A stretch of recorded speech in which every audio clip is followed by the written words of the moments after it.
Muy bien, continuamos aquí en el programa. Está con nosotros el doctor Eduardo Cóceres, abogado especialista en materia previsional, muy consultado en la capital de la provincia, además por su experiencia dentro del ámbito de la caja y demás, y que se dedica especialmente a conocer lo que tiene tanta atención por un lado, pero tanto desconocimiento en la mayoría de la gente, ¿no? Y ahora está de moda por lo que está tratando el Congreso de la Nación en Buenos Aires, pero además también del futuro de la caja de jubilaciones. Ahora hablo de la provincia, porque el régimen nacional, en el caso de las jubilaciones de privilegio y demás, la verdad que eso es bastante acotado. Estamos hablando de los funcionarios, por ejemplo, de los juzgados federales. Doctor, bienvenido al programa, gracias por estar con nosotros. Gracias, un gusto, un gusto. Primer tema, hablamos un poquito de lo nacional, está en boga por el tratamiento parlamentario, de esto de las jubilaciones de privilegio. Ya tenemos renuncias en la provincia de Santa Fe de algunos jueces. ¿A qué edad se pueden jubilar o se podrían jubilar? Porque en la práctica no siempre se jubilan tan temprano. Un juez se jubila a los 60 años de edad, sí, contra el régimen general que establece 65 para los varones. Sí. De todas maneras, está clarito, y se dijo en la discusión en la Cámara, en la legislatura, en las comisiones, no se van con esa edad. Porque están en un espacio de confort, que incluso cuando llegan los 65 años tampoco se van, y hay mucha gente que va justamente al Congreso para pedir que le habiliten continuar después de los 75 años. Sí, de hecho, bueno, en la práctica se da que prácticamente trabajan hasta los 75, hoy ganan más o menos 600.000 pesos, no pagan la ganancia, y la discusión no pasa por eso en este momento, sino por cuánto aportan a la caja y cuánto. Acá en Santa Fe tenemos un juez que pidió la renuncia, y hace 5 años que fue nombrado juez federal. Pero ¿con qué porcentaje se va a jubilar? Se jubilan con el 82% del último cargo. No 82, importa la antigüedad en los años que haya tenido. No importa la antigüedad allí. El cargo que se toma para la determinación del haber jubilatorio es el último actualizado, con todos los adicionales, y se les aplica el 82%. Ok, primer tema. Acá hay una gran diferencia con el régimen general. Por eso debemos, para ver si hay privilegio, porque ayer la palabra privilegio estaba en la discusión y los magistrados lo llevaron a ese tema, para ver si hay privilegio es comparar con el trabajador normal en relación de dependencia, que en definitiva somos todos, y no es nada diferente con el de los jueces. Los jueces tienen una ley propia, la 24.018, que le da ese privilegio, ¿no es cierto? Entonces, de ahí surge de hacer esa comparación, qué le exigen al hombre normal de la calle en relación de dependencia y qué le exigen al juez. Ese es el privilegio. Claro, porque por ahí suena, la gente escucha y dice, ¿cómo gana 600.000 pesos? Hay gente que gana 800.000 dentro del Poder Judicial. Más allá de eso, el tema es cuánto aportan ellos, cuál es el porcentaje, porque además tiene una caja deficitaria. Claro. Y ayer hablaban de caja también. No tiene su propia caja los jueces. Claro, es decir, es un sector, digamos, deficitario. Pero siempre han aportado menos con relación al régimen general, y ahora lo que le exigen justamente es que mejoren ese haber. Por ejemplo, ¿dónde están los privilegios? Edad 60 años, todos los demás 65 años. El haber 82% del último cargo, todos los demás van al promedio de los 10 últimos años para la determinación del haber, y aparte, a nivel nacional, ley 24.241, 55, un 60%. Sí. Es decir, que el que está en relación de dependencia normal cesa y al otro día entra a cobrar prácticamente la mitad, mientras el juez cobra el 82% del último cargo que venía desempeñando. Tenía un aporte del 12% cuando en la ley es el 16%, por eso ahora se le exige que sea ese 16% y se le exige un 7% adicional para compensar esto, ¿no es cierto? Ahora, ¿y qué pasa en la provincia? Porque insisto yo, que es un régimen federal, pero a la provincia de Santa Fe, la mayoría, o el sector público, lógicamente, tenemos una caja propia que no se trasladó a la nación, o que no se transfirió. Desde ya. Y aparece otra vez el tema famoso del déficit de la caja de jubilaciones. De hecho, en plena transición, uno de los ejes que se hizo hincapié era el déficit de la caja, que no alcanza a ser cubierto por la nación, a pesar de que hay una responsabilidad, pero siempre se paga tarde. ¿Qué pasó? ¿Cuál es la situación en la caja de la provincia? Bueno, primero, ya que hablábamos de los jueces, quiero hacer la aclaración que los jueces de la provincia de Santa Fe, la situación de los jueces es distinta del régimen nacional. Sí. Lo bueno que tiene acá la provincia que los jueces, el Poder Judicial está sometido a la ley 6915 como está sometido todo el colectivo de la gente que trabaja para el Estado. Los requisitos son exactamente los mismos, la determinación del haber exactamente la misma y el porcentaje también exactamente el mismo. A ver, insisto con esto, no se jubilan igual que un federal, de hecho perciben menos, tienen la ley del enganche, más o menos las jubilaciones aquí máxima de la provincia, ¿en qué orden están? ¿Cuánto perciben? Y la máxima en la provincia está más o menos en 570.000 pesos. Que generalmente son los ministros de la Corte. Sí. Digamos, los que se jubilaron. Que como activos cobran muchísimo más, lógicamente. Sí. Y 570 sería es el tope jubilatorio más o menos en ese. Hoy en Santa Fe. ¿Y en ese régimen cuántos tenemos? ¿Cuántos beneficiarios? Bueno, no sé cuánto hay. Sé que es un sector chico, siempre se ha hablado, como se habla a nivel nacional, de la poca importancia que tenía, pero bueno, ahora a nivel nacional nos damos cuenta que son pocos y es un déficit terrible. Digo, en la provincia eso más o menos está equilibrado, es distinto a lo que se está discutiendo en el orden nacional. Totalmente de acuerdo. Porque a veces nosotros decimos los jueces y el que escucha mezcla un poquito porque a lo mejor no aclaramos bien en qué ámbito se mueve. Hablábamos del déficit de la Caja de la Provincia. Bueno, durante todo el régimen socialista fue creciendo el déficit a razón de 2.000 millones de pesos por año. 2.000 millones. Sí, hoy está en 13.000 millones de pesos, fue lo que cerró. Sí. Hubo un crecimiento exponencial año por año que yo lo venía advirtiendo y muchísima gente más lo veníamos discutiendo este tema, siempre en conversaciones con gente de la Caja, de cómo era, por qué ocurría esto. Se hizo un cálculo actuarial, lo hizo la Caja, creo que fue allá por el 2014. El cálculo actuarial le marcó claramente cuáles eran las deficiencias que debían solucionarse para evitar el déficit.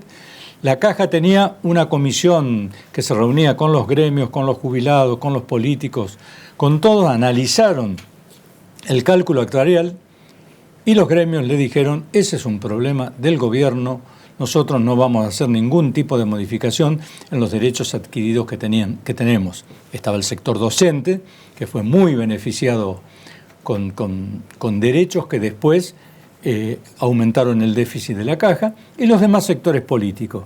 En definitiva, a la gente no le gusta que, en el término que yo me expreso, pero cajonearon el proyecto. Hasta tal punto que el diario El Litoral, tengo acá la reseña, dice ANSAFE fue ante la Cámara de Diputados a oponerse al cálculo actuarial. Ahora, ¿cuál es el motivo del déficit? ¿Es una mala administración de los recursos o un desequilibrio entre la cantidad de activos aportantes sobre la cantidad de beneficiarios de la Caja? Creería que el problema de relación activo-pasivo no es ese. No hay un problema ahí. No hay un problema allí. Sino los distintos privilegios que se fueron dando. Por ejemplo, la posibilidad de comprar, término inapropiado para la seguridad social, comprar años de servicio al ANSES, con esto de la moratoria que se estableció para los jubilados nacionales, la posibilidad de traerlo a la Caja y que la Caja les permita, con esos años que incorporaban, jubilarse con menor edad o aún teniendo la edad, posibilitaba de pagar del 72% con 30 años de servicio, llegar al 82% con 35 años de servicio. Estamos hablando de un 10 puntos, o sea, mejorar la jubilación en 10 puntos. Exactamente. Ejemplo práctico, una persona tiene 30 años de servicios, estaba en condiciones de jubilarse, se iba con el 72%. Sí. Compraba 10 años de servicios nacionales, lo pagaban 8.000 pesos más o menos. ¿Por año? Los 10 años pagaban 8.000 pesos. Lo pagaban al ANSES, que el ANSES a la vez no le transfería a la Caja de la Provincia. Con esos 10 años en relación al 2x1 de la compensación, llegaban a 35 años y aumentaban un 10% el haber jubilatorio, se van con el 82%. A ver, es un negocio redondo. Negocio redondo, a la vista de todo el mundo, denunciado por todo el mundo, denunciado por el cálculo actuarial, con un proyecto de último momento que hicieron para evitarlo y nadie hizo absolutamente nada. Ahora le hago una aclaración, porque yo fui a conversar ese tema con la directora, que siempre me recibía, y le planteaba esto, le planteaba el tema del déficit, El contador me dijo en alguna oportunidad, el contador de la Caja, los números del déficit son mínimos en relación al presupuesto general de la provincia, lo cual era una razón atendible de acuerdo a la ideología política que podía tener ese gobierno. Pero lo que la directora de la Caja me aclaró es que, terminado el año, se hacía la ejecución presupuestaria, Sí. se establecía el déficit y se remitía toda esa información a la Cámara de Diputados, Sí. a la legislatura, y la legislatura lo aprobaba. Es decir, que toda la oposición tuvo durante ese tiempo la posibilidad de pedir algún tipo de aclaración de qué ocurría con esos números, cuál era la razón del déficit de la Caja, que en alguna oportunidad la directora dijo es porque se jubila mucha gente porque se quieren ir de miedo a una reforma nacional. Pero a mí me parece que no es suficiente ese argumento. Pero eso la oposición lo conocía y no lo hizo valer. Ahora, hoy desde afuera, no podemos decir cuál es la causa del déficit, y lo que yo estoy diciendo, que ya que se dieron esos años de un crecimiento exponencial de 2.000 millones de pesos por año, debería realizarse una auditoría que determine para ver año por año qué fue lo que pasó para llegar a esos 13.000 millones de pesos. Ahora, doctor Cóceres, hoy usted me dice que tenemos 13.000 millones de déficit en la provincia. En la provincia. La pregunta primaria es, ¿y cuál es el futuro? Si tenemos 13.000 de arrastre, ¿qué va a pasar en los próximos años? Porque esto termina en un cuello de botella que siempre es el mismo. A la hora de dentro de unos años, no sé cuántos, cuando la gente se quiera jubilar le van a decir, no sale la jubilación porque no hay plata. Claro, eso de acuerdo, vuelvo a insistir, a la concepción política que se tenga en ese momento. Sí. Porque esos 13.000 millones de pesos el gobierno los puede achicar. Año tras año lo puede ir achicando. Con política, ¿no es cierto? Eliminar, lo que digo, la posibilidad de comprar años de servicio, eliminar la posibilidad de que esos años de servicio se tomen para mejorar el haber jubilatorio. El cálculo actuarial le dice, tomen el ejemplo de Caja Municipal de Jubilaciones y Pensiones. Ajá. ¿Qué hace Caja Municipal? Usted no tiene servicio para llegar a los 30 años y tiene la edad, Sí. le permite que vengan los servicios nacionales que haya comprado para llegar a los 30 y obtener su beneficio previsional. Pero no le permite mejorar el haber jubilatorio ni siquiera con un solo punto con servicios comprados. Ajá. Eso fue desde el primer día. Y en ese caso, estoy hablando del ámbito municipal o de la Caja Municipal, Sí.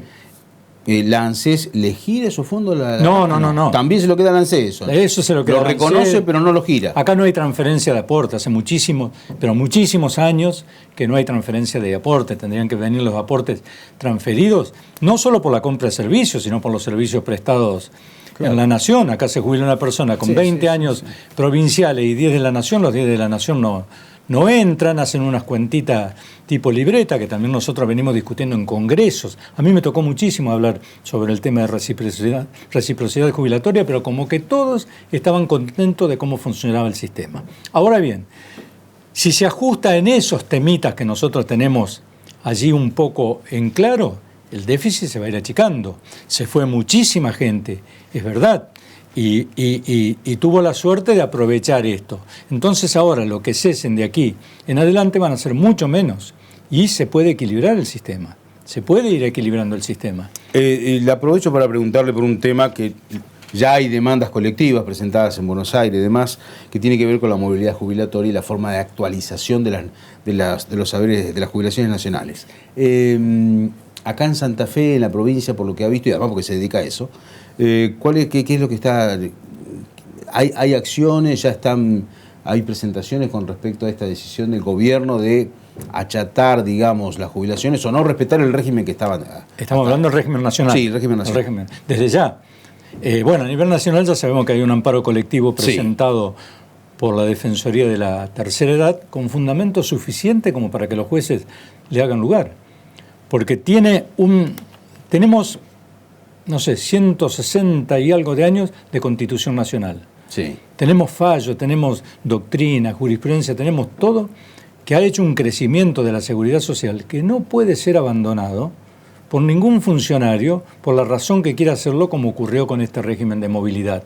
Es decir, la Constitución Nacional, cuando vinieron la movilidad se estableció en el año 1957, cuando se hizo la reforma de la Constitución Nacional acá en Santa Fe.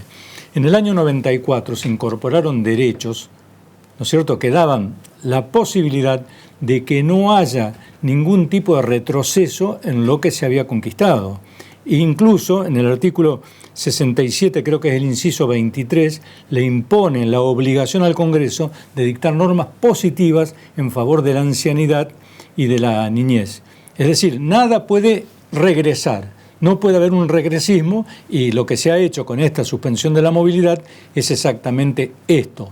O sea, los fundamentos, con todos los pactos internacionales que se incorporaron en el 94, le dan un 100% de posibilidad de que esto realmente se haga lugar a este tipo de demandas. Eso me da lugar a la última pregunta, doctor. La primera es, el Congreso está lleno de abogados. Esto es algo del derecho común, o sea, un estudiante acá en la UNL, en la UNR, sabe de esto. ¿Cómo puede ser que el poder político avasalle estas cuestiones que, además que en todo caso, que quieran defender a los abogados para decir, che, ahí tienen trabajo, le damos esto, pero si no, uno se entiende mucho? No, yo entiendo que hay un error en la concepción de la política partidaria. Esta ley salió por 20 y pico de votos de diferencia nada más. Sí. Y 7 votos de esos 20 y pico son de diputados nacionales de Santa Fe. Hay un voto que es socialista. Diputado socialista votó. Yo le comento a mis amigos que en el año 57, cuando vino la Constitución, acá vinieron los constituyentes a hacer la reforma del artículo 14 bis, el artículo nuevo, mi mamá me llevó enfrente de la facultad, que había una farmacia, tenía un circuito cerrado de televisión, se veía el debate. Y estaba Alfredo Palacios. Y Alfredo Palacios fue la figura del socialismo que llegó a Santa Fe y peleó por la movilidad de los saberes jubilatorios. Y hoy un diputado nacional socialista de Santa Fe vota por el congelamiento de esto. Y además yo no conozco a los diputados, tengo la nómina, pero no los conozco personalmente, pero a uno o dos los conozco. Y estoy seguro que no tienen ninguna formación, no tienen la más mínima idea de toda la historia de la seguridad social, de todo lo que está escrito de la seguridad social. Se constituyen por una decisión política en levantamanos de que una orden que viene que hay que hacerla así y después veremos. Y el después veremos es esta, la tonelada de juicios que vienen por esto, porque si quisiéramos ver algo más reciente, tenemos el caso Badaro. Sí, claro. En Badaro, es el emblema de todo esto. La Corte Suprema de Justicia le dijo al gobierno, la movilidad tiene que ser igual para todos.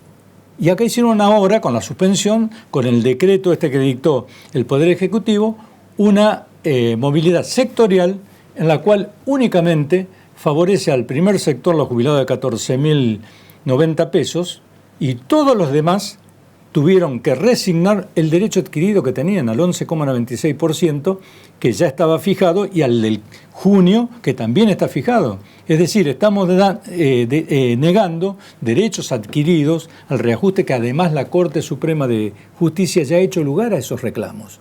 Entonces, todo lo que se está preparando, la única posibilidad que tiene el gobierno es de decir, lo hacemos en un estado de emergencia.